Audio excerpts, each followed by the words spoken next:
Wiji Tukul, yang bernama asli Wiji Widodo adalah penyair dan aktivis hak asasi manusia berkebangsaan Indonesia. Tukul, begitu sapaan akrabnya, adalah anak pertama dari 3 bersaudara. Ia lahir dari keluarga Katolik dengan keadaan ekonomi sederhana. Ayahnya adalah seorang penarik becak, sementara ibunya terkadang menjual ayam bumbu untuk membantu perekonomian keluarga. Tukul mulai menulis puisi sejak SD, dan tertarik pada dunia teater ketika duduk di bangku SMP. Bersama kelompok teater Jagat, ia pernah ngamen puisi keluar masuk kampung dan kota. Sempat pula menyambung hidupnya dengan berjualan koran, jadi calo karcis bioskop, dan menjadi tukang pelitur di sebuah perusahaan mebel. Pada Oktober tahun 1989, Tukul menikah dengan istrinya Siti Diah Sujira alias Sipon yang saat itu berprofesi sebagai buruh. Tak lama semenjak pernikahannya, pasangan Tukul Sipon dikaruniai anak pertama bernama Fitri Ngantiwani, kemudian pada tanggal 22 Desember tahun 1993 anak kedua mereka lahir yang diberi nama Fajar Merah. Berikut beberapa prestasi dan penghargaan Wiji Tukul.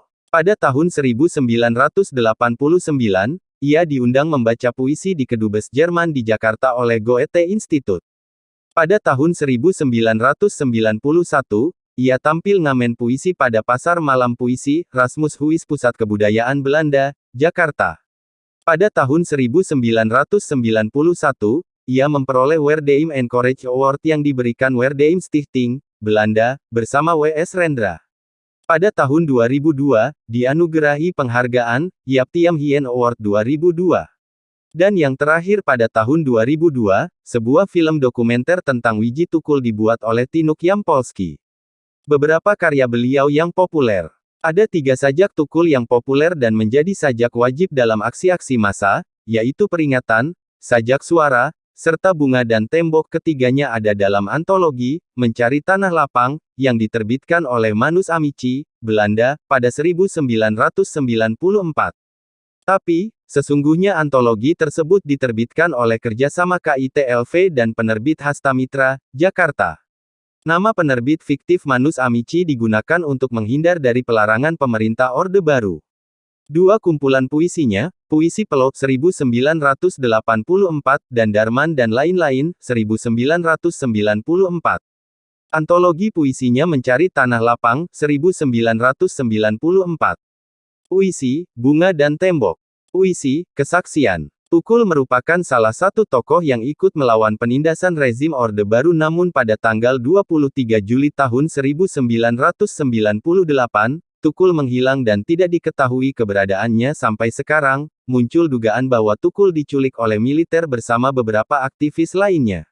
Penyebab hilangnya Wiji Tukul. Kerusuhan pada Mei tahun 1998 telah menyeret beberapa nama aktivis ke dalam daftar pencarian aparat Kopassus Mawar.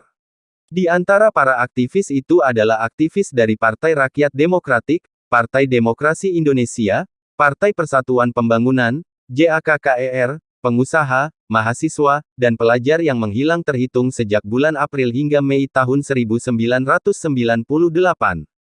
Semenjak bulan Juli tahun 1996, Tukul sudah berpindah-pindah keluar masuk daerah dari kota satu ke kota yang lain untuk bersembunyi dari kejaran aparat. Dalam pelariannya itu Tukul tetap menulis puisi-puisi pro-demokrasi yang salah satu di antaranya berjudul Para Jenderal Marah-Marah. Pada tahun 2000, Sipon melaporkan hilangnya Tukul pada Kontras Komisi untuk Orang Hilang dan Korban Tindak Kekerasan, namun Tukul belum ditemukan hingga kini. Berikut adalah biografi singkat Wiji Tukul yang kami rangkum bersumber dari Wikipedia. Mohon maaf bila ada kesalahan pengucapan nama atau kesalahan peristiwa. Terima kasih sudah menonton. Panjang umur semua hal-hal baik.